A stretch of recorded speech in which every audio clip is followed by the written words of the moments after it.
Hay un punto de inflexión y me gustaría saber cuál es, ¿no? El punto de inflexión que te llevó a dejar tu carrera científica para vivir en el mar.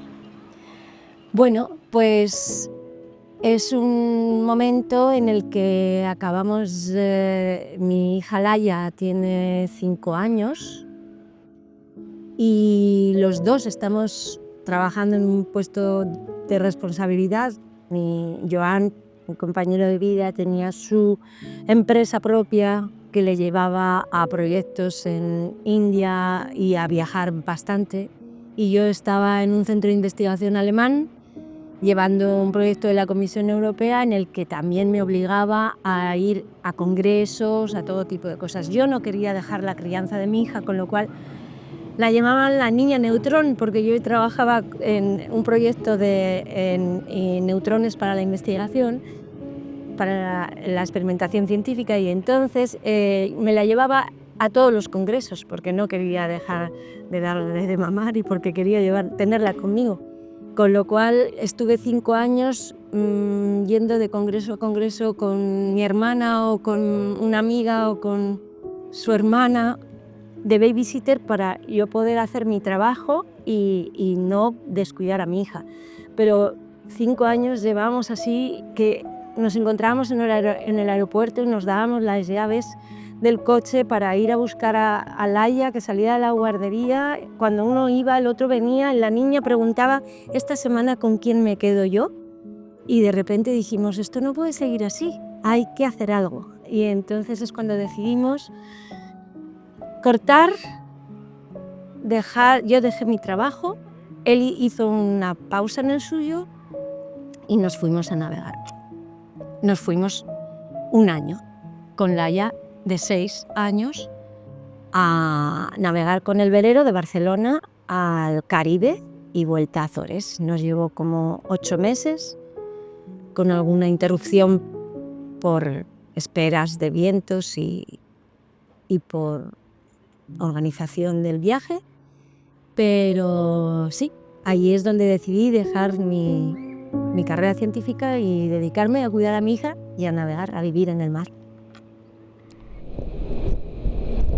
Cuando vas con una niña pequeña de 6 años a cruzar el océano Atlántico y es la primera vez que lo haces, pues te sientes muy vulnerable, porque sientes el miedo a que pase algo, a que le pase algo a ella, porque el tuyo siempre lo tienes asumido, pero si a ella le hubiese pasado algo, siempre me hubiese sentido responsable por nuestra decisión.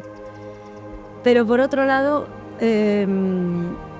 una vez vencida esos miedos que están allí y que te acompañan durante prácticamente todo el tiempo que estás en el mar, por lo menos a mí, te das cuenta de que es muy satisfactorio, porque tienes tiempo para vivir sin prisa, tienes tiempo para estar todos juntos, no te puedes escapar, estás ahí en esos 12 metros de espacio, en esa inmensidad también, ¿no? Porque estás en medio del océano y descubriendo lugares nuevos y sobre todo teniendo tiempo para el otro y para ti mismo, ¿no? Porque el estar en el mar te da la oportunidad también de mirar hacia adentro, te obliga, estás ahí en plena naturaleza y es lo que te fuerza a examinar exactamente cómo eres, cómo reaccionas ante todas las circunstancias del viaje, que puede parecer muy bonito, pero tampoco es fácil. Y no es fácil cuando vas con una niña. Nosotros en las travesías largas siempre hemos ido acompañados con alguien, porque si no es muy cansado. Tienes que hacer las guardias de noche, te levantas por la mañana y tienes que atender a una niña de 6 años.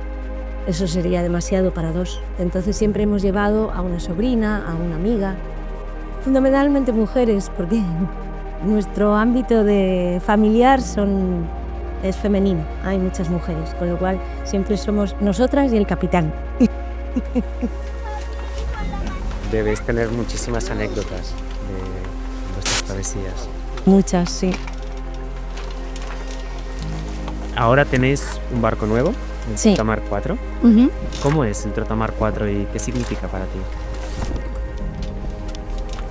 El Trotamar 4 era un sueño que se ha ido forjando a base del quiero, como digo en la canción que viene en el libro, ¿no?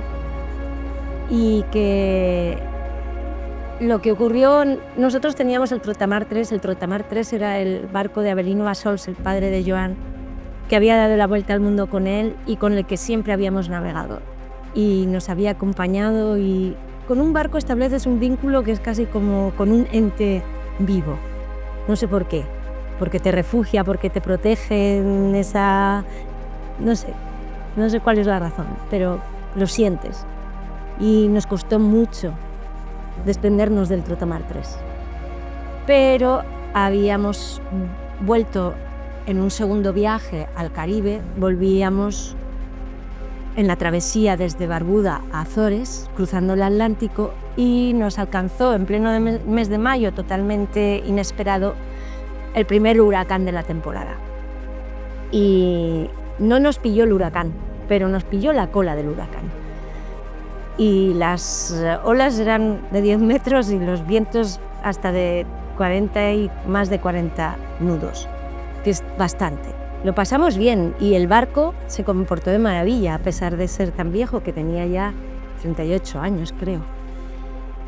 Pero de alguna manera le perdimos la confianza, porque estás en ese momento en el que las olas te van dando pantocazos por todos los lados y parece que como que se va a romper, porque piensas, es un plástico tiene su vida, y pensamos al llegar en reformarlo todo de manera que nos pudiese seguir acompañando en nuestros otros sueños, pero siempre iba a ser un barco viejo. Entonces decidimos construir el Trotamar 4 en un astillero francés, y quisimos que fuese un barco de aluminio porque Laia quería ir a ver a los pingüinos en la Antártida y el capitán también soñaba con esto.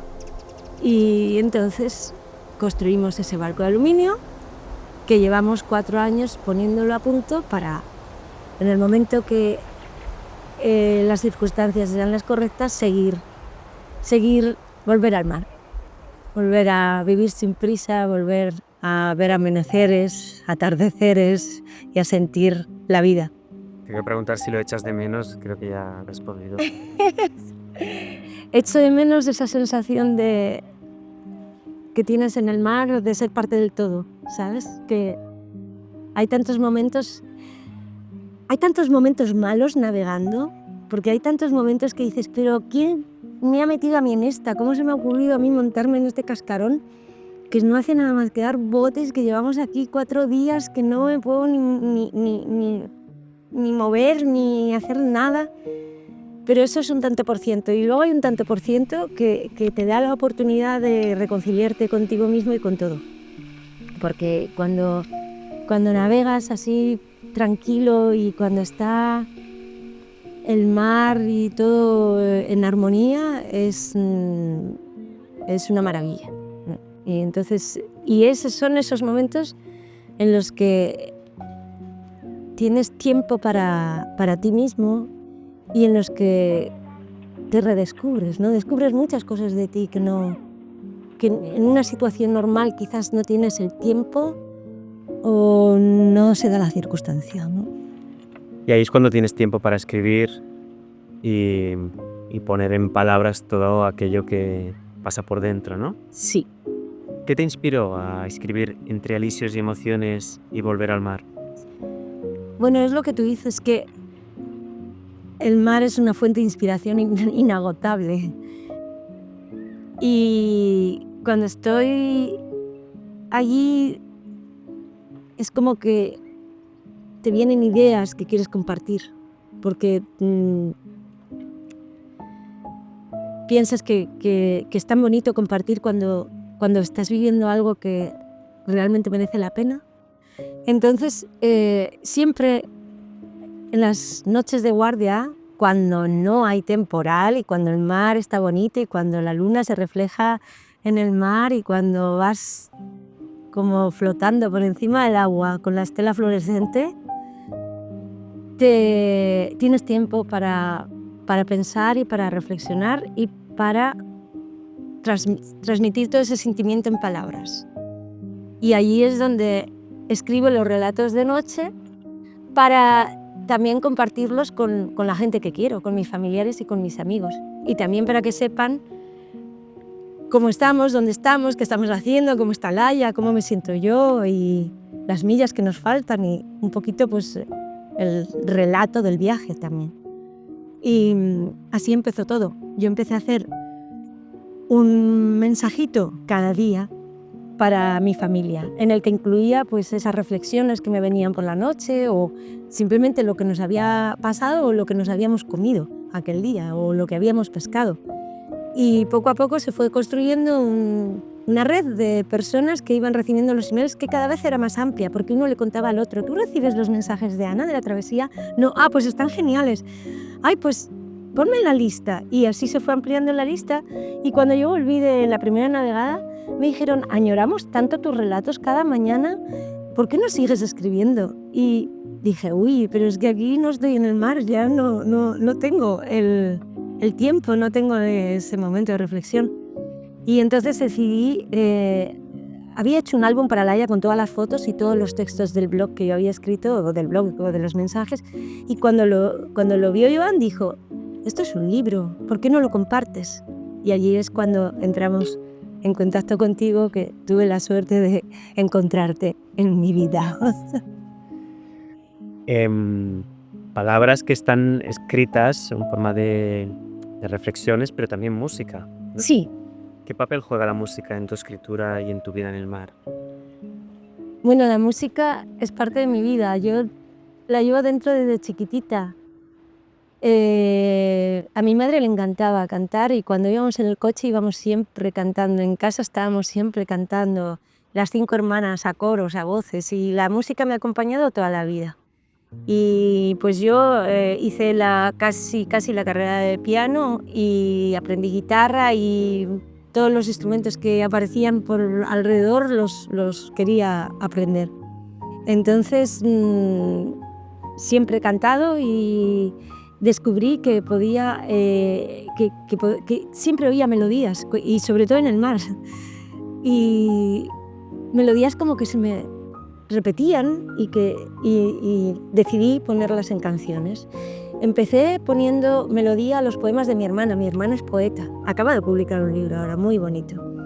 Y empecé poniéndole música a sus poemas, porque la tiene, no se la puse, simplemente la oía en sus poemas y la compuse.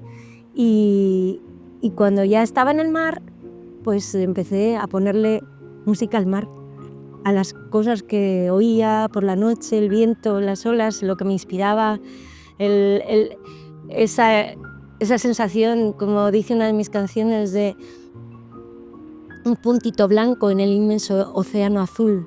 Nada, somos nada. Esa sensación de ser nada y parte del todo, que es lo que se siente cuando estás navegando en el mar. Voy a hacerte algunas preguntas sobre la familia, ¿no? Sí. Un poco ya me contaste, pero más como para abrir un poco más este tema, que puede resultar muy interesante para muchas de las personas que nos estarán viendo o leyendo. ¿Cómo ha sido la experiencia de criar a tu hija Laia en el mar?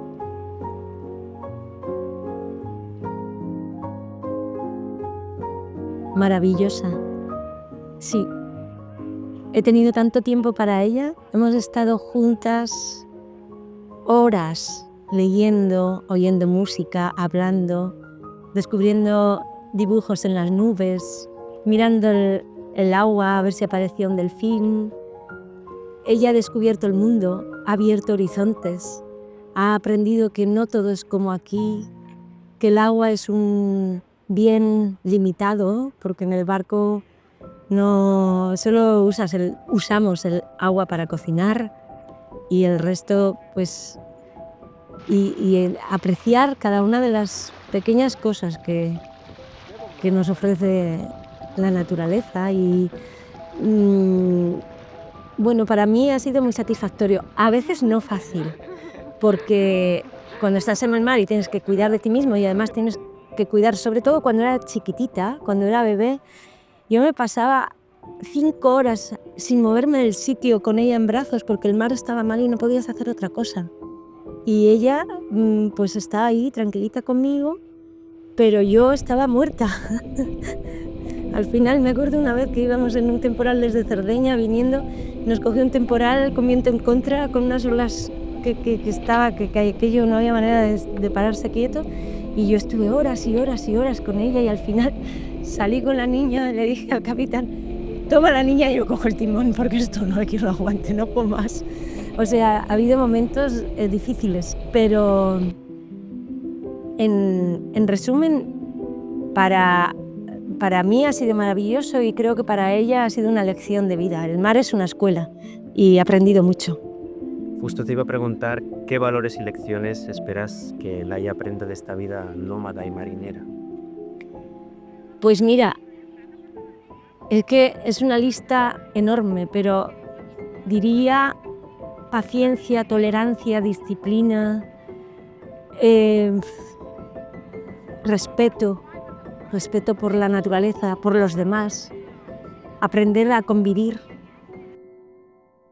a aceptar. Si no practicas todo eso a bordo, estás perdido. Y sobre todo también lo bonito de los encuentros. Laia ha ido encontrando por el camino niños con los que ha establecido una relación de hermanos. Y es muy bonito esos afectos que quedan allí unidos para siempre, ¿no? Y eso se lo llevará para toda su vida. Pero creo que ha sido muy importante. Laia hoy día es una mujer, soy su madre, excepcional a mis ojos. Pero pienso que mucho ha tenido que ver esas 14.000 millas navegadas que lleva en el bolsillo ahora mismo. Creo que son más, deben de ser ya como unas 16 con las últimas navegadas a bordo del Trotamar 4. Me acuerdo de la biografía que pusimos de ella en Sí. En Entre Delicios y Emociones, ¿no? Sí, el orgullo de declarar las millas que llevaba. Sí. No hay muchos niños que hayan navegado tanto, porque muchos niños los encuentras en el Caribe, pero han viajado en avión y el padre ha ido con unos amigos y eso es la situación normal. Hoy día ya hay mucha más gente que viaja en familia en el mar. Hay muchas familias marineras, muchas más que antes. ¿Cómo te complementas con tu compañero de vida, Joan Bassols, en esta aventura? Uy, pues, ¿cómo me complemento con él? ¿Y el capitán? Él es el capitán. Buenas tardes, capitán. Buenas tardes. ¿Qué día es hoy? 1 de julio. ¿Y cuántos días llevamos navegando? 15, hoy es el 15. Muy Y bien, nos faltan, yo diría que unos 8 o 9. muy bien. 8 o 9. Ahora se da mucho decir, las capitanas. Yo no soy capitana, yo tengo todo lo que tengo como diploma de llevar embarcaciones es el titulín, que es como para llevar una barquita pequeña. Quiero decir, mis conocimientos de navegación los he adquirido con la práctica. Pero él es el alma del barco, o sea, decide, tiene un carisma impresionante y sabe llevarlo, es intuitivo. Y yo confío. Que decir tiene que él no echa el ancla sin mi aprobación. Porque quiero decir que ha llegado un momento que somos uno y otro, somos uno en dos. Y nos complementamos como todo en la vida. Cuéntale cómo está Pajarrata. ¿Qué has aprendido de Joan sobre la navegación y la vida en el mar? Todo. Yo la única vez que había navegado había sido con unos amigos que dimos la vuelta al Peloponeso con un charter, o sea, alquilamos un barco y nos fuimos a dar la vuelta al Peloponeso con un capitán amigo nuestro, y eso es todo lo que había hecho. Pero el resto lo he aprendido con él y sigo aprendiendo. ¿Y qué has aprendido sobre ti misma a través de tus viajes y de tu vida en el mar? Muchísimo, mucho. Es que es un buen ejercicio, porque cuando estás ahí no valen tapujos. Puedes pensar que eres muy valiente o que no eres valiente y te descubres siéndolo. Te redescubres, es como que no valen engaños contigo mismo allí en el mar.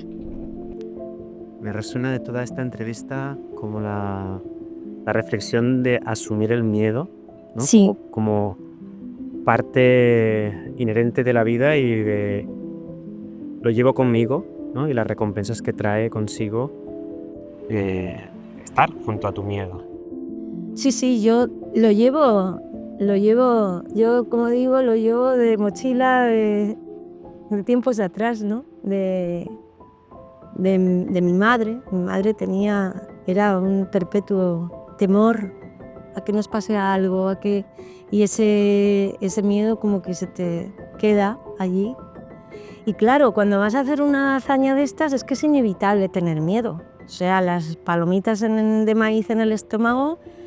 Yo el primer viaje, cuando íbamos a soltar amarras, es que me temblaba todo, porque tienes miedo y tienes que aprender a vivir con ese miedo y a dejarlo ahí.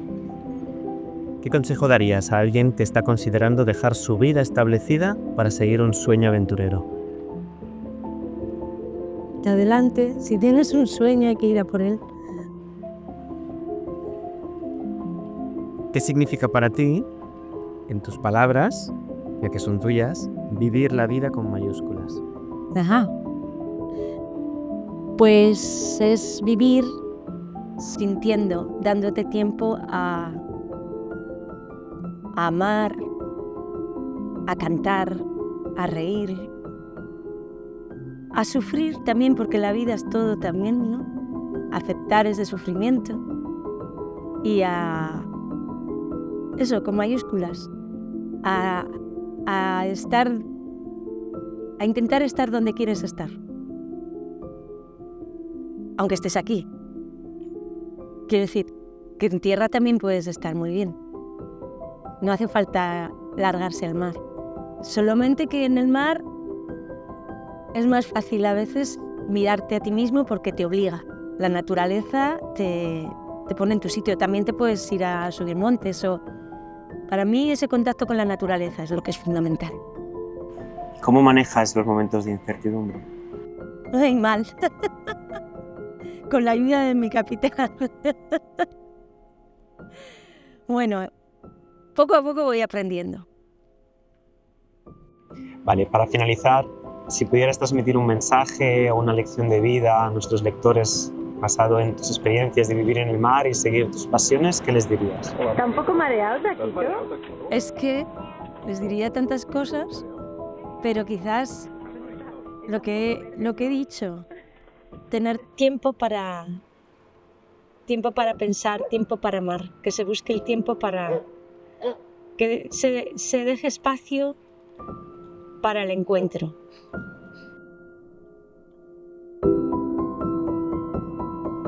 Siempre vivimos buscando la seguridad. Hay que hacer lo que quieres hacer. Y todos tienen miedo de soltar lo que tienes, ¿no? Es difícil. Pero es muy fácil. Es soltar. Y además es que tan fácil. Pues grábale eso. Está grabando. Porque es tan fácil. Es como que cuando estaba en el Caribe 6 meses y decidimos volver. Y entonces nos veía la gente y dicen, ¿qué pasa? ¿Qué te has quedado sin dinero que vuelves? Y digo, no, pero entonces ¿por qué vuelves? Es decir, lo que para mí era mucho, para la mayoría de la gente que te vayas un año es increíble. Para los otros que después de un año vuelvas es increíble. Desde el punto de vista, puedes hacer lo que tú quieres. Es fácil. Es muy fácil. Confiar que saldrá, ¿no? Siempre sale. Y tener suficiente confianza en ti mismo que te sabrás adaptar a lo que venga. No te vas a hundir. Pierdo el trabajo, te los encontraré. Ningún problema. Pues si tienes miedo de perder el trabajo, de perder la casa, de perder el coche, bueno.